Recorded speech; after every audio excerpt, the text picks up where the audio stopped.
pleased to welcome Professor Sugata Mondal from TIFR Mumbai. And today he will talk about critical points of ground states and fundamental modes of planar domains. So over to Professor Mondal. So hello everyone. Yeah, thanks to those organizers for giving me this opportunity to speak about my research. So today, the title of my talk is Critical Points of Ground States and Fundamental Modes of Planar Domains. I'm going to explain all these terms just in a bit. So before I start, I'm going to just let you know that I'm not going to give any proofs or anything in this talk, just some ideas of some problems that interest me, and I find interesting. And I'll try to give some history of that one. I would not give a lot of history of results on this first thing, ground states. But, maybe some results on the second one, fundamental modes.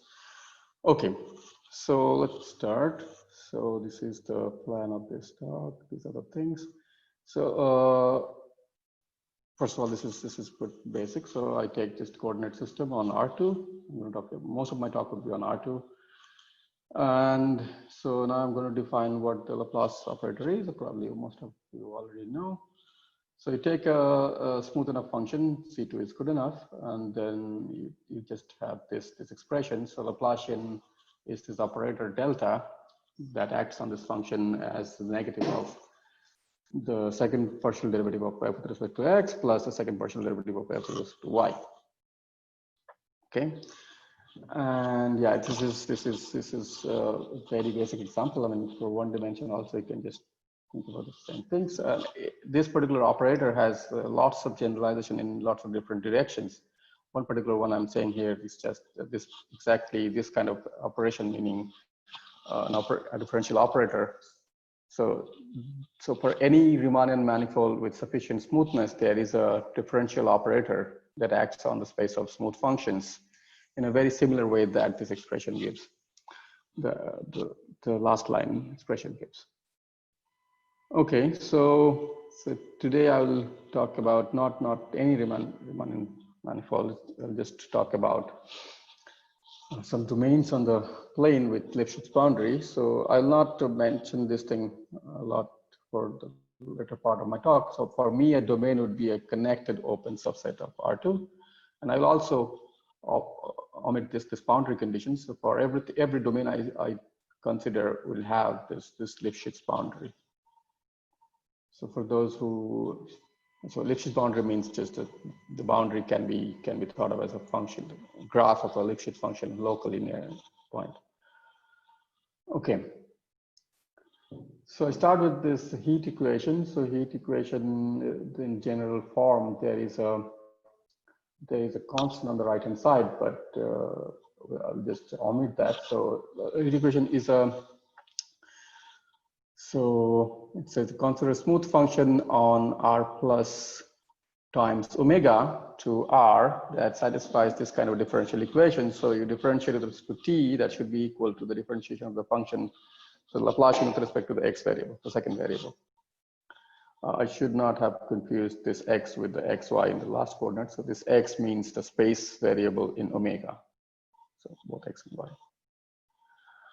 Okay, so you have a differential equation, then you pose initial conditions. So initial condition, just this is the definition of initial condition. So you pose some condition when t is equal to 0.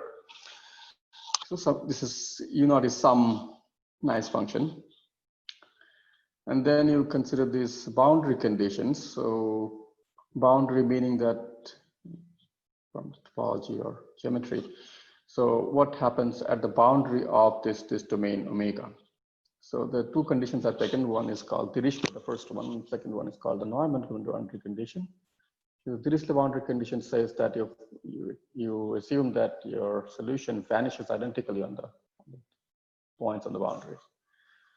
And Neumann condition is a condition in which instead of the value of the function, it's the normal derivative of the function that vanishes at every point of the boundary. Okay, so one thing I should point out is that so I'm taking on a Lipschitz boundary, and this outward normal direction might not exist for every choice of point on the boundary. But since again, I'm assuming the domain is, the boundary is Lipschitz, this is going to be defined for almost every point, and that's good enough for posing this problem. Okay, so one particular, so the things that I'm going to discuss later on, this ground states and fundamental modes, they are somehow somewhat related to understanding this kind of things. So you take this t and then you fix this t. So you take a solution of this equation and fix one of the boundary conditions, and then you fix one t and look at this particular function ut dot, that is a function from omega to the real numbers. Yeah, and the question or the things that we'll be interested in, well, we'll be interested in all critical points, but one particular type of critical point is the global maxima and minima. So those are the things that kind of originated all these things that I'm going to talk now. So how does those problems arise? So before going to the exact problem, so what I'm going to do is that I'm going to motivate that particular thing. So I'm going to understand this particular, so want to discuss this kind of question. So what this global maxima and global maxima or minima of this function ut dot function is, where they lie and how many are there, all these questions. And how do they relate to the things, this fundamental modes or ground set is via this kind of expression. So in many nice situations, you can express your solution of the heat equation as a sum like this. So C1 times this phi1x times this exponential of minus mu1 dot t plus C2 times p2x times exponential of minus mu2 dot t plus rtx, where these things are, so C1, C2 are just some constants, and this number mu1 and mu2 are, so mu1 is the first eigenvalue, mu2 is second eigenvalue. So I haven't said what and what kind of eigenvalue. So I will give you an idea in a minute. Just bear with me for the moment. So it says, so just in the background, you can just think about there is some eigenvalue problem in the background, and the solutions of that. So mu i's are the corresponding eigenvalues, phi i's are corresponding eigenfunctions, and this rtx is some kind of a remainder term. So it is known that this function increases to 0 faster than this particular factor. So of course, I should also mention that I have assumed that this mu1, mu2 is arranged in an increasing ascending order. Okay, so back to what I want to talk about. So this particular thing. So I would, in the last slide, I tried to ask questions or try to understand somehow, of course, the thing that we want to understand this particular function utx, and what we want to actually understand, or the things that I'm going to talk about is motivated by, is this the behavior of the critical set of this solution utx when t is really large. So when t is really large, from this last expression, this three-sum expression of utx, you can see that if t is extremely large and phi1 of x is not the identically zero function or constant function, then you can choose t extremely large such that to determine critical points, all of this stress of C2 times x2, this term and rtx, all this does not really matter too much in most of the places of the domain. So basically what I'm trying to say is that if phi1x is non-zero or non-constant, then the critical set of this function utx is severely influenced by the set of critical points of this phi1 function. Similarly, if phi1 is constant, then the critical set of utx would be severely influenced by the critical set of this function phi2. And this is exactly why we're going to talk about this kind of specific functions. In situations, this would be ground state, and some situations, this would be 1 or constant, and this would be this would be a fundamental mode. Okay. So can I ask a question to anybody? So it's just, I'm using my mouse here to point out which function I'm talking about. Okay, do you guys see that? Yeah, we can see. Okay, great, thank you. Okay, so now we're going to define all these things that consist most part of my talk. So first I'm going to talk about what a ground state is. So it takes consider a real number lambda and a function phi, and you consider this kind of as I have shown that this Laplacian is a differential operator. So if you this is a differential operator, linear differential operator, the constant is actually 1. This coefficients are actually 1 with respect to at least this coordinate x and y. So this is a linear operator on, for example, compactly supported smooth functions on R2, or if you take any domain, any nice subspace of smooth functions. This is a linear operator. So as soon as you have a linear operator, you can at least talk about its eigenvalues and eigenfunctions and all those concepts from linear algebra. And that's exactly what we're going to talk about. So you take a C2 function, and then you look at this and you try to understand this numbers lambda and this functions phi that satisfy this kind of equation, which would be called an eigenvalue equation. And this lambda is, you can realize this is going to be called an eigenvalue, phi would be called an eigenfunction. And sometimes just to specify that phi corresponds to lambda, we would also say that phi is a lambda eigenfunction. Okay, so now the definitions of ground state. So omega domain in the plane. You take the smallest number lambda such that there exists a C2 function that is not the zero function, and it is C2 in the interior and continuous up to the boundary, and satisfies this eigenequation delta phi is equal to lambda phi, and phi is identically 0 on the boundary of the domain. Okay, and this smallest number lambda is called the bottom of the Dirichlet spectrum of omega, and this function is called a ground state. Okay, so it's a solution of this eigenvalue equation, the function phi corresponding to the bottom of the Dirichlet spectrum of omega, that is called a ground state. Okay, now an interesting fact about this ground state is that this is, so again I should recall that I'm talking about domains. That means omega is connected open with nice boundary. So in those cases, the ground state, so this ground state is actually unique up to constant multiple. That means that if you take any other ground state, so if you take any other solution of this equation that vanishes on the boundary also with the same lambda, of course, then that function is going to be a constant multiple of any other phi. So in other words, if you think about the vector space generated by all the solutions of this eigenequation that vanishes on the boundary and corresponding to this eigenvalue lambda, then that vector space is one-dimensional. Okay, so that's the definition of ground sets. Now let's move on to fundamental mode.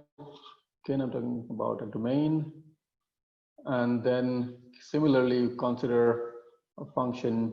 So you consider the smallest positive number. Now positive meaning not greater than or equal to 0. I'm talking about strictly greater than 0. And you consider a function u that is not identically 0 function, C2 in the interior and continues up to the boundary. And that satisfies this eigenequation with mu, and it satisfies the Neumann boundary condition. So I did give these boundary conditions before when I was discussing Haight equation. So you consider this kind of function, kind of mu, smallest positive number mu, such that there exists a u such that this kind of equation is satisfied, and u also satisfies this boundary condition. Then, okay, again, this is the normal derivative. And then in that case, this mu is called the fundamental tone of this domain, and u itself is called the fundamental mode of omega.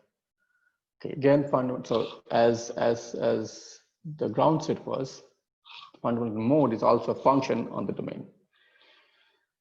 Okay, so unlike the ground state, this is a striking difference between Dirichlet problems and Neumann problems.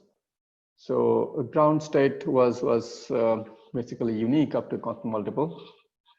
However, a fundamental mode is not unique. In particular, the vector space of fundamental modes can be more than one dimensional.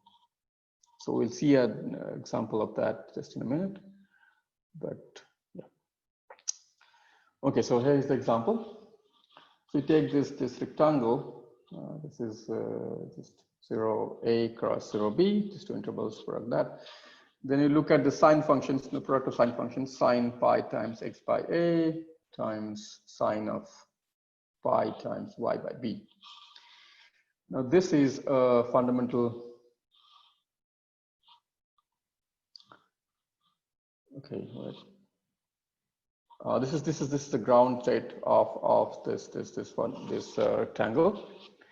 So so again, since it is one dimensional, you can just give one function and you're done with it. However, when you are talking about fundamental modes, there's this thing. So it could be one dimensional or two dimensional in this example also. So if A is equal to B, then it's two dimensional. If A is not equal to B, then it's one dimensional.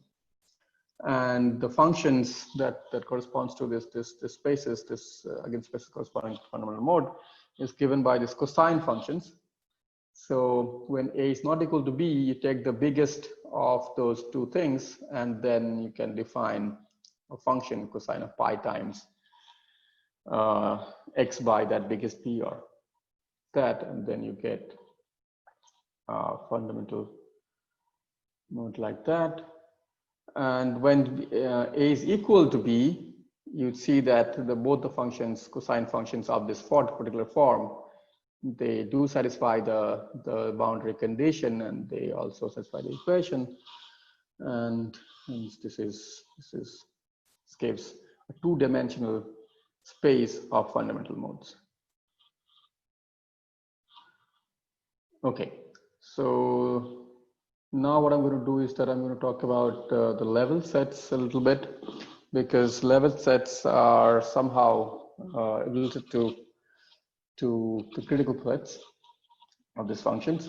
So we know what the ground state of this square looks like. It's a product of sine functions, and it's very easy to draw the level sets of that particular function.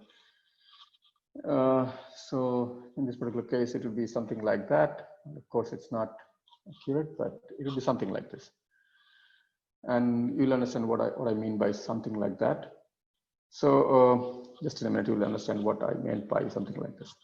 Okay, so looking at fundamental modes, so this is a cosine function. So at least when you just take one cosine function, this is just a cosine function in a rectangle. So you just have this so this is just going with some lines. So fix a t, and then the t level set is going to be a set of all x, y such that cosine pi times x by a is equal to t. So these are going to be some lines, and these lines are determined by this one variable.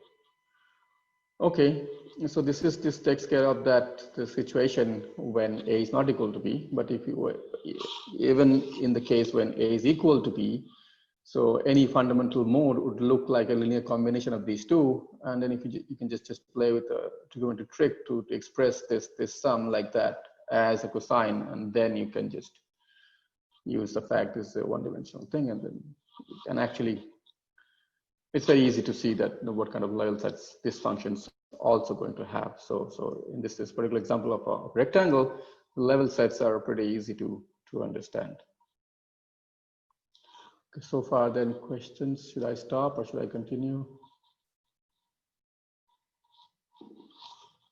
Please continue, we will have question answer at the end. Okay, okay.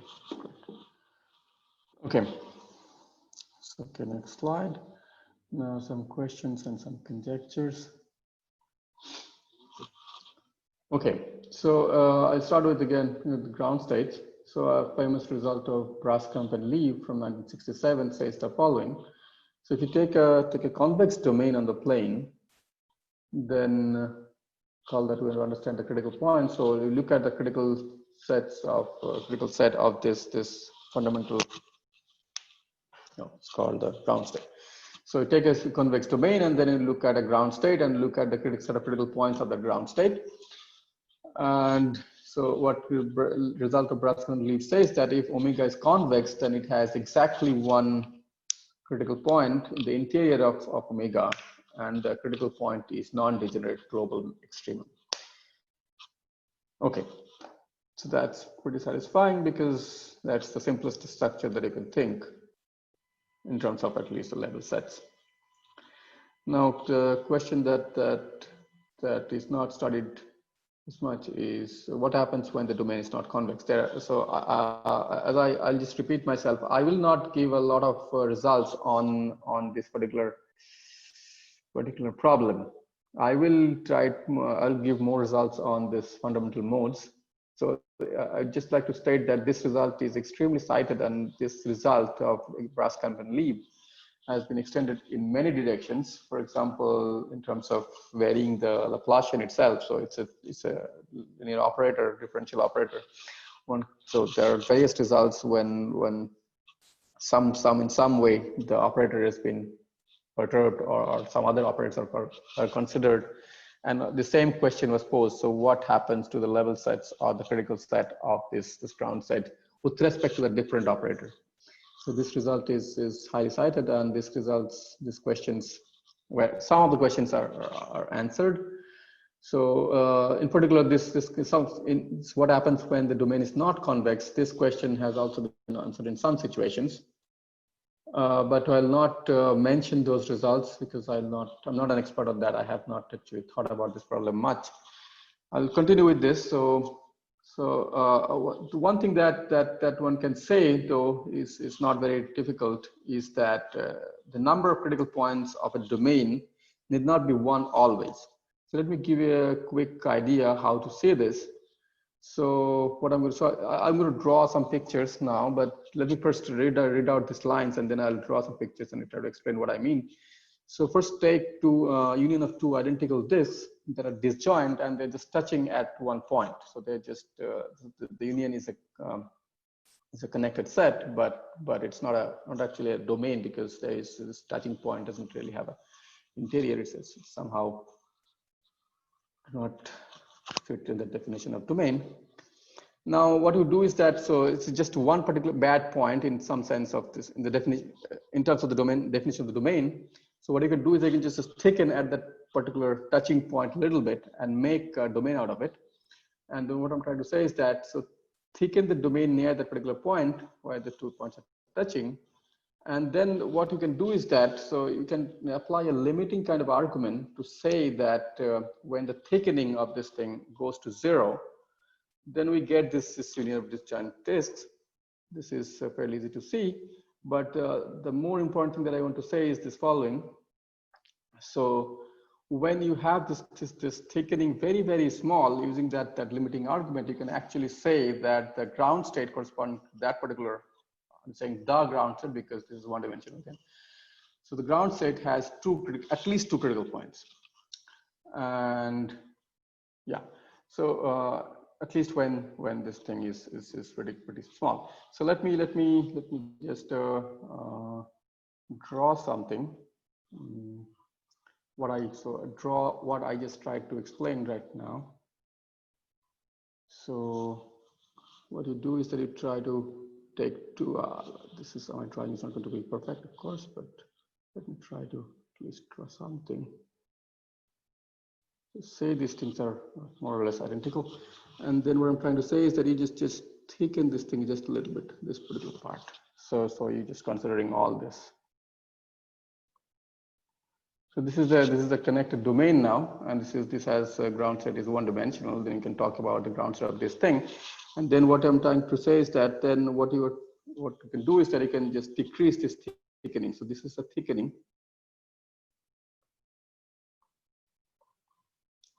And you can just decrease this thing from two directions, and then in the limit, you'll get this disjoint union. Well, it should be touching there, but yeah.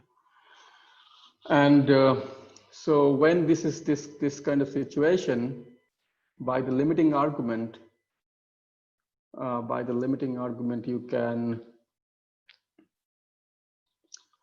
conclude that thickened domain actually has two critical points, and this is the way one does it is following. So when this thickening is zero, then you have somehow this disjoint union of two disks, and then in a generalized sense, you have solutions of that eigen equation satisfying the boundary properties. Also, you have two solutions. You just take it, one solution in one, and then on the solution on the side you just take zero.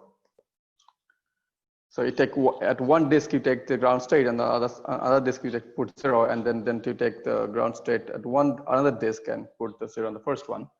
That way you get two-dimensional thick. Okay, am I missing it? Okay, so yeah, so it is. So this is the first, actually. This is the first segment of this. So when this thickening is zero, and somehow the ground state is two-dimensional in a generalized sense. And so using this limiting argument, what you can say is that when the thickening is extremely small, not zero, but extremely small, the eigenfunction should be close to something that actually resembles the ground state of both the parts, where both the function parts are non-zero. So in particular, when the thickening is extremely small, this ground state of this thickened domain has at least two critical points at the center of those two balls. Okay, so another thing that I wanted to talk about is that although it's from the definition, there is no ambiguity that there could be lots of different types of critical points that can appear as a critical point of this ground state and everything. But I wanted to give you an explicit example just to keep your head open that there cannot be a result that says that all the critical points has to be very nice, in particular non-degenerate. So example is very easy to construct from this example. So what you can do is that you can just, so you have this small thickening when you have two critical points, and then you increase the thickening. You just slowly increase the thickening, and then at the end you get a convex domain. So let me go back to that whiteboard. So, oops. So basically I'm saying, how do I? Yeah, so I'm saying that, so you have this kind of thickening, and then what I'm trying to do is that you just keep increasing your thickening, and then at the end you get something like this. That is actually convex. So this is convex, and then you apply the result of Braskamp-Leave and conclude that this bigger convex domain actually has exactly one critical point that is a global extrema and non-degenerate. Okay. So what it says is that that when you change from the small thickening, so small thickening of this disjoint of two balls touching at a point, and grow your thickening, increase your thickening to get a domain that is actually convex, and then at the beginning you had two non-degenerate critical points near the centers of the two balls, and when the thickening is really large, something happens and some critical points actually vanishes, and we are left with just one critical point right at somewhere in the interior that is non-degenerate. So what it means is that in this process of increasing the thickening, the ground states change and the two critical points somehow gets collided or something happens, and then they go away. So in particular, these critical points become degenerate at some particular point. So it shows that there exists, for some thickening, there exists a critical point. For some thickening, there exists a ground state that has a critical point that is degenerate. Okay, so there is no reason to believe that critical points has to be nice always. Okay, so this is probably my last slide, or almost there. Okay, so now I'm going to talk, focus mostly on fundamental modes. And let's recall what fundamental mode was. Fundamental mode was a solution of this eigenequation again, and mu2 was non-zero. It's not zero, it's strictly bigger than zero.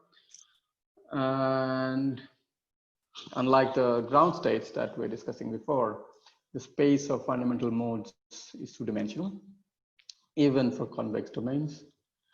And unlike this particular result of Braskan and Lieb, this structure of the critical sets of fundamental modes is actually highly, so it's not understood well at all. So this question relates to this conjecture of Geoffroy-Rauch from the 1976. This says that that if you take a fundamental mode, in fact, the conjecture says for any domain in an Euclidean space, then the fundamental mode cannot attain its global extremum at an interior point. Well, there are various versions of this conjecture, relaxing some of these things, but this is the way he stated. Okay, so in terms of results, the first result actually was due to Cowell that I have not actually mentioned here. This is somewhere around 86 or something, where he showed that actually this conjecture, actually not this conjecture, but a weaker form of this conjecture is true for any cylindrical domains in any Rn. So by cylindrical, I mean you take just it's a very special kind of cylinder, I guess. It's just one dimension interval in first variable and anything else in the rest of the part.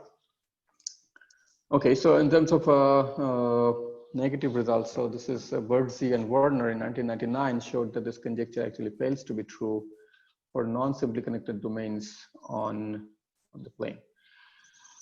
Okay, so that's a negative result. Now, if you recall the example that we had about rectangles, so there's the aggregate space, the space of fundamental modes was spanned by cosine functions, and they had some explicit expression of that thing also. And from the expressions or explicit description of the level sets, it can be seen that the conjecture is true for any rectangle. Now I'm going to list the known results on this conjecture. The first result, positive result, also appeared in 1999, and it was partly work of Birdsey, the same Birdsey that appeared in this counterexample. So the first positive result was that the conjecture actually is true in that strongest form for obtuse triangles and any domain that is sufficiently flat. You can think about a flat domain to be very close to an obtuse triangle. I'm not going to discuss too much about that, but I hope you understand what these kind of things are. Now, the second result appeared 1 year later, and this was due to Jerison and Nadirashvili, who showed that if you have two axes of symmetry, then the conjecture is true for that domain. Second, then the next result appeared in 2004. This is also, so this is the same Birdsey, Arthur and Birdsey. They showed that if you take a domain, so this is actually somehow related to the sufficiently flat domains. So if you take it, so what they proved, this Arthur and Birdsey prove, is that if you take a domain whose boundaries are graphs of two functions with Lipschitz constant less than or equal to 1, those domains they call Lip domains, then the conjecture is true for those kind of domains. Next result is due to Miyamoto, where he proves this conjecture for right triangles and isosceles triangle. And in 2015, Sudeha proved that if you take an acute triangle that has at least one angle less than pi/3, then that triangle also satisfies the conjecture. Recently, which was published at the beginning of this year, we were able to prove this conjecture. So myself with Chris Judge were able to prove this this problem of this Hartford conjecture for any triangle. So yeah, that was that. Now let me just discuss a little bit about this is related to our approach of this in that solution. So Hotspot's conjecture is widely believed to be true for convex terms of the plane. So here and also in this work of myself with Chris Judge, we asked a little bit not exactly the hotspot question, but somewhat related to the thing. We asked the question about the set of critical points of a second Neumann eigenfunction. So it's not exactly, so if you recall, Hotspot's conjecture is about a specific kind of critical points. It's the global maxima. And so it's particularly a critical point. So we ask this particular question. And yeah, Hotspot's conjecture says that the global maxima cannot appear in the interior. So in particular, it doesn't say anything about how many critical points can there be. I mean, it can be so, even from the statement, if some result says that, so for example, all the results that I just listed above, they all prove that Hotspot's conjecture is true in certain domains, but at least the statement doesn't say how many critical points are there in the interior. However, the proof does rule out that there is no critical point. So let me just give you a few lines about the approach in those results. So it's very natural. So the way one thinks about those problems is that they're actually proving that there is no critical point in the interior.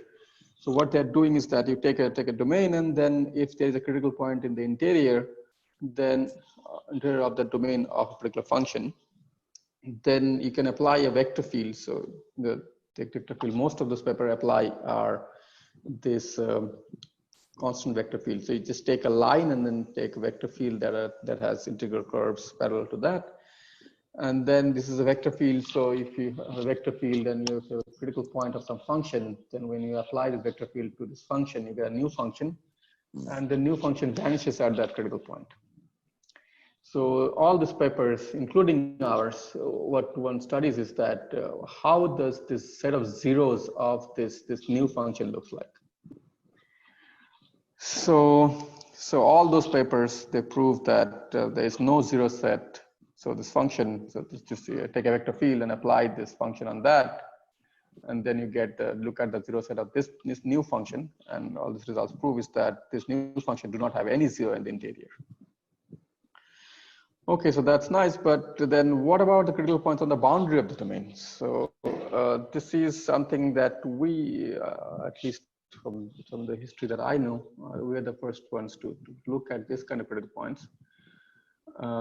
Birdsie worked a lot on this problem, but I have not been able to at least recover any result from their results that say about critical points on the boundary.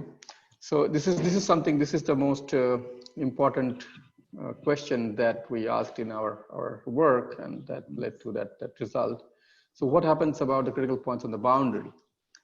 So yeah, this is the question actually I'll end up with. So this is something interesting, and this is, we are still trying to understand for domains other than triangles.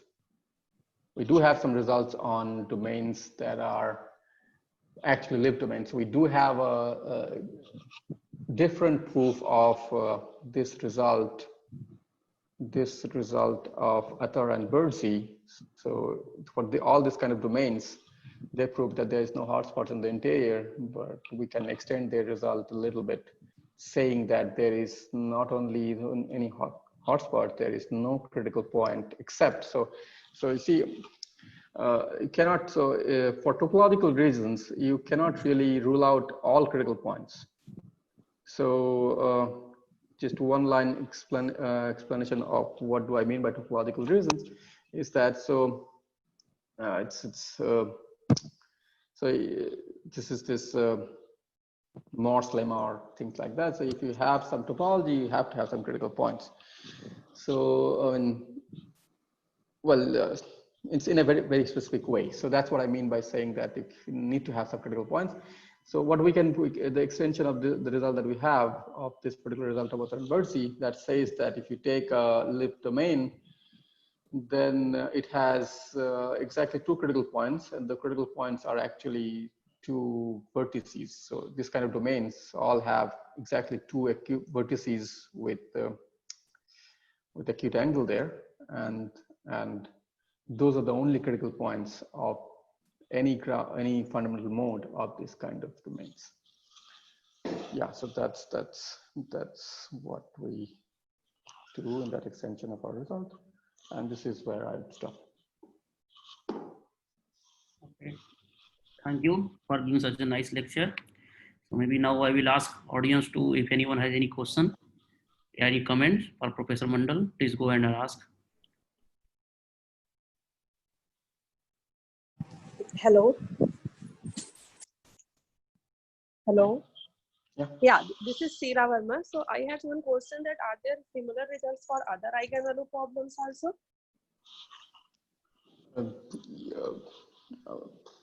Similar meaning similar to which one? This one or the? I means like about the critical points of the eigenfunctions. I actually explained. So this part is about fundamental modes. This is the Neumann boundary condition kind of result. So it's like so they are like for so these fundamental tones, they are for Neumann eigenvalue problem actually. So if we take on the boundary, we'll take Neumann problem. And what you have discussed before for ground states, those were for the Dirichlet Dirichlet condition on the boundary, right? Yes. Yeah. So so there are some other eigenvalue problems like where they take mixed boundary condition. I mean, on some part of boundary they take Dirichlet condition, other part they take Neumann condition, and there are some more like so actually like Steklov eigenvalue problem. So have are there any results for the critical points for their eigenfunctions also? This is what. Yeah, for mixed eigenvalue problems, there are a few at least I know about, but for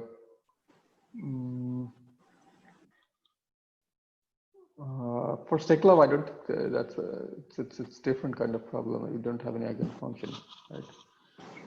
I don't know about any result like that for Steklov eigenvalue problems, but for mixed ones, when you can pose the problem, I'm not. As far as I know, there are not a lot of results like that.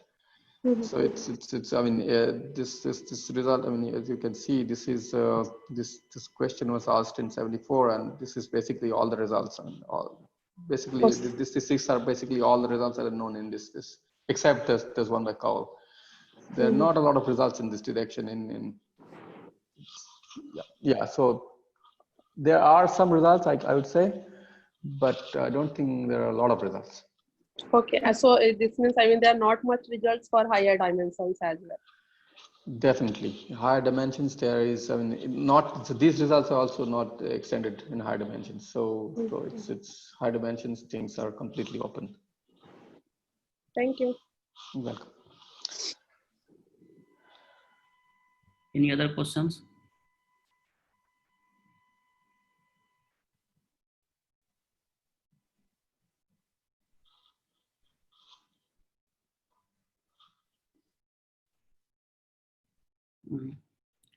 Okay. If there is no other question, let's thank the speaker.